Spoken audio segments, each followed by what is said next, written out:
Let's talk about the gas tax bill. Why now? What's the impetus for now?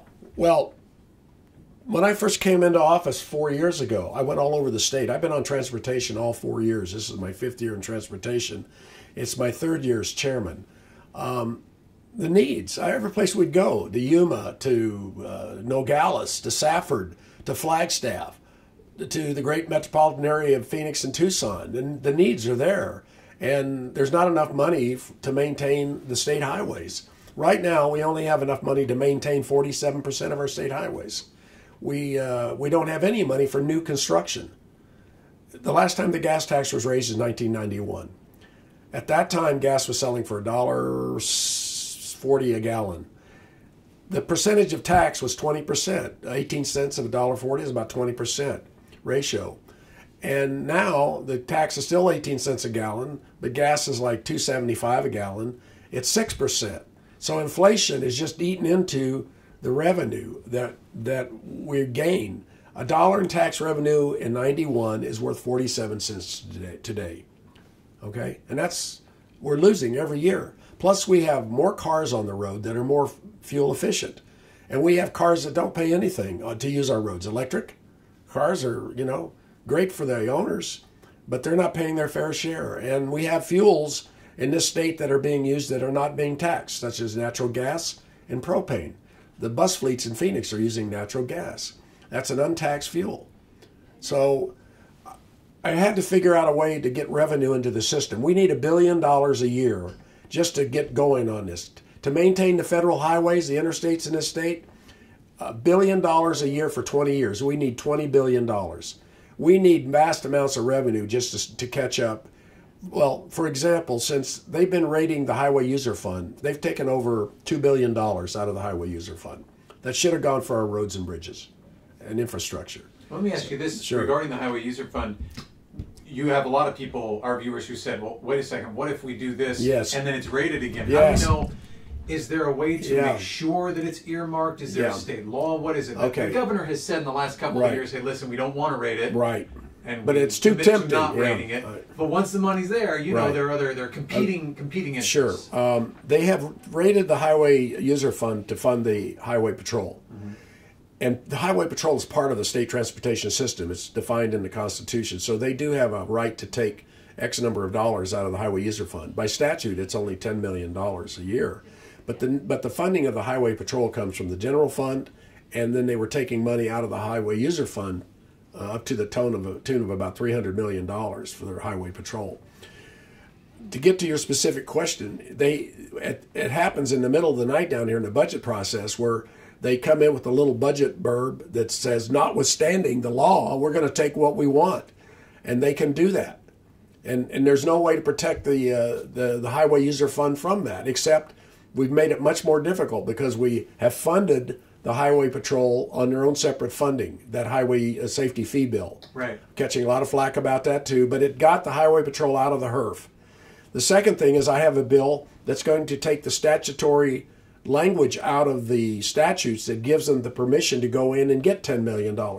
That's a key they put in a lock that opens a big door, and I want to remove that, and it's going to be removed. But to your specific question, some future legislature in some dire circumstance can come back in and start pulling money out of the Highway User Fund, but much more difficult now. The Constitution specifies what the Highway User Fund is to be spent on. They can't take the whole thing. They can only take, as they had in the past, up to $120 million. But over time, that's a lot of money if they do it every year. So you mentioned the $32 public safety fee. Right. A lot of people wrote into us about that, and because it's about optics, right? Sure. They think, wait a second, I just started paying this month or last month now. Right. A brand new fee. ADOT even in their press release said, hey, the new public safety fee will allow gas tax money to support roadway maintenance and construction, meaning it won't have to go to DPS. So in our viewers' minds, they say, hey, listen, that's meant to free up the already existing gas tax money, but now you're saying it's just not enough. Right. Well, it's not. I mean, they were taking up to $120 million out of the HERF, but we bring in about $860 million from gas tax and diesel tax. That's not enough money to do the things we need to do in this state. And so if you take another 120 million out for highway patrol, it's still a short pot. We don't have the funds to do it. But I want to say this about the $32 highway fee. That was never my idea of $32. It was going to be $17. When we ran this bill, we had our JLBC, our bean counters, look at this. They computed what the fee should be. ADOT didn't say anything about anything. They didn't even comment on the bill because they didn't think it was going to go anyplace, I guess. And I worked hard, and I got it out of here, and I got it over to the Senate, where it died until at the last minute the governor saw that bill over there and realized they could use that bill for other purposes, which was to help fund education. And the way they did it is they doubled the fee so that the highway patrol would not have to take any money out of the general fund. They freed up that pot of money that he now uses for education purposes. That's a laudable goal. I mean, I support more money for teacher education and salaries, but I didn't like the way it was done. I'm the guy that's got the name on the bill, and people are rightly upset, and I accept that because I gave the director the authority to do that. Had we not done that, we would not be able to get the bill out of here. The voters would never put it up with it. Speaking of the pathway to become law, right? What are the chances this House bill passes? What kind of support are you seeing? Duck and dodge. When I go to my members and I talk, everybody talks about the needs for transportation funding. Even the Democrats yesterday talked about it on the floor. When you put that to them, will you support this bill, which is going to raise fees or taxes, however you want to call it?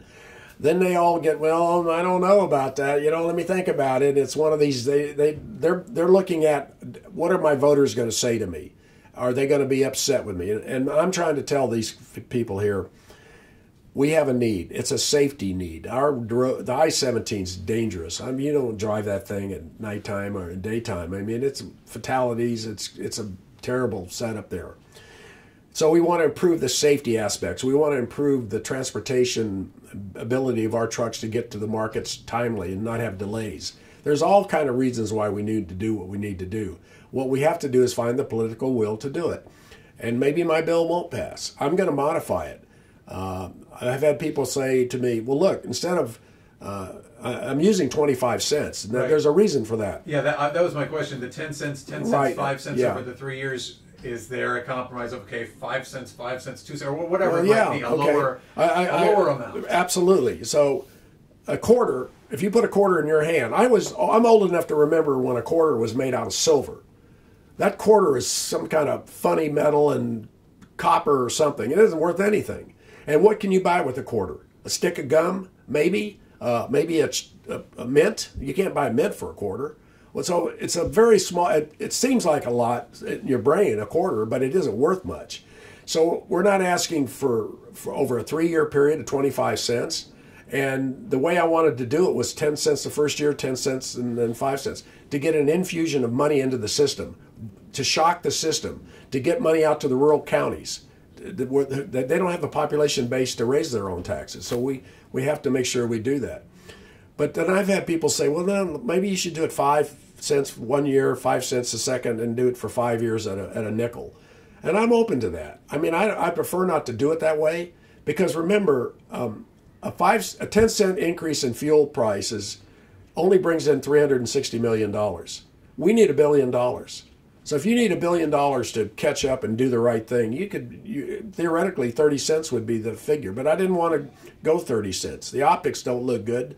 A quarter makes a lot of sense. I'll hold it up and talk to people about that. So that's what we're trying to do. If we don't get the $1 billion, what do you tell people? You say, listen, we either get $1 billion, make these fixes, bridges, roads, projects, rural Arizona. There are a lot of miles of within counties and cities outside of the metro areas as well. What's the alternative? So this doesn't pass. Let's say it doesn't pass. Yeah. What happens in your view? Well, what's happening right now? Our roads are deteriorating just through wear and tear. We're not maintaining them.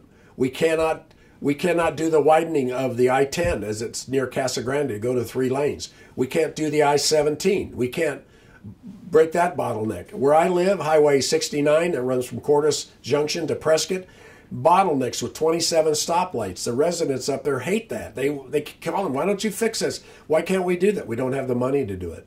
We cannot do anything without revenue. And that's how we do it. We pay for our fair share. And anybody knows that looks at the numbers that we're losing the ability to do anything just due to inflation.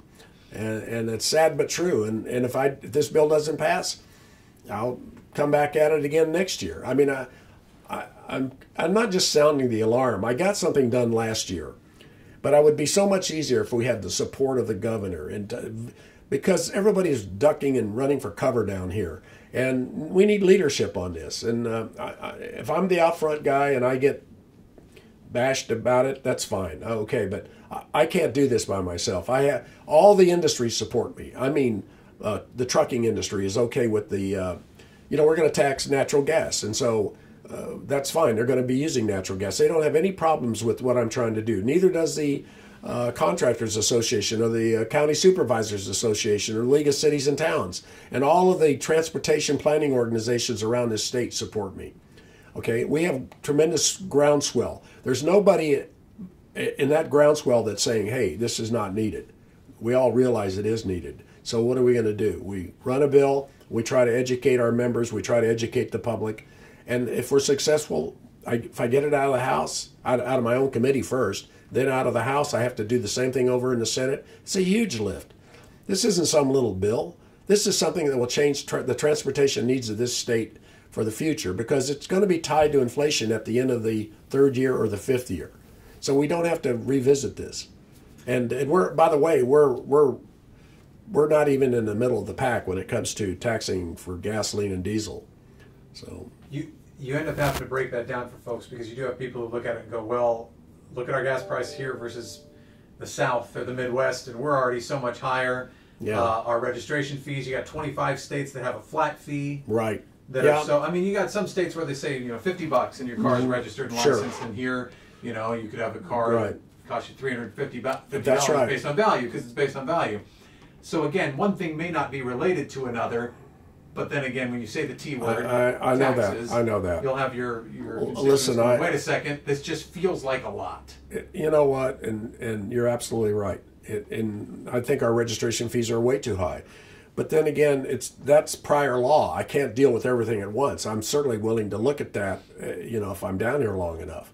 But the first thing we need is to get these road projects going. And I'll be quite honestly, the economy's going to downturn here sometime. If we have these projects in works, our rural areas, rural counties will have people working on roads and construction. It'll be good for the state. It's a byproduct of good policy of transportation that you have people working. Now, that's a good thing. And the economy's turning down. We want our people to be working. We want our roads to be good. We want our transportation system to be the best, really, here in Arizona. What's the timeline here? Are you working with a specific set of dates where you say this is the 0 hour, I've got to get it done by this point, or this much support by that point in order to see it go forward? Well, first of all, I have to get it into my committee. And then I have to convince my committee members to support this and vote it out of committee. And that should happen next week, at the latest the following week. I'll tell you honestly, it's possible that the bill won't be assigned. I don't know. I don't make those decisions. Our leadership does. They may decide that that's too hot potato. I really don't know.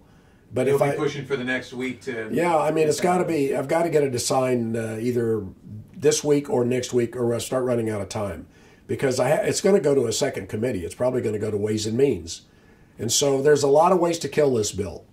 There's a lot of ways to put a stake in it, and I'm going to work every way to get it out of the House. And I work in increments.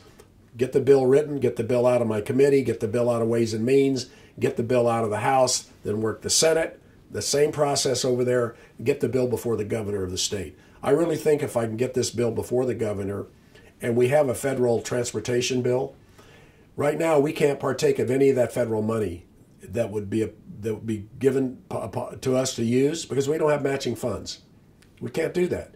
So if they pass a transportation bill for $1 trillion, we're standing with our hat in our hand. We can't do anything. But if we get this done, we'll be in a much better position to take advantage of the federal dollars that would be available. So we could lose the federal dollars simply because we don't. That's right. Match. That's right. And it's more than just matching. They're changing the law, I understand. So we have to actually make more of a contribution from our gas and diesel and fuels tax revenue. They're upping the ante. It used to be, I think, 20%. Now there's maybe 23%. So it's something we don't know yet because it's not passed, but we have to look at it.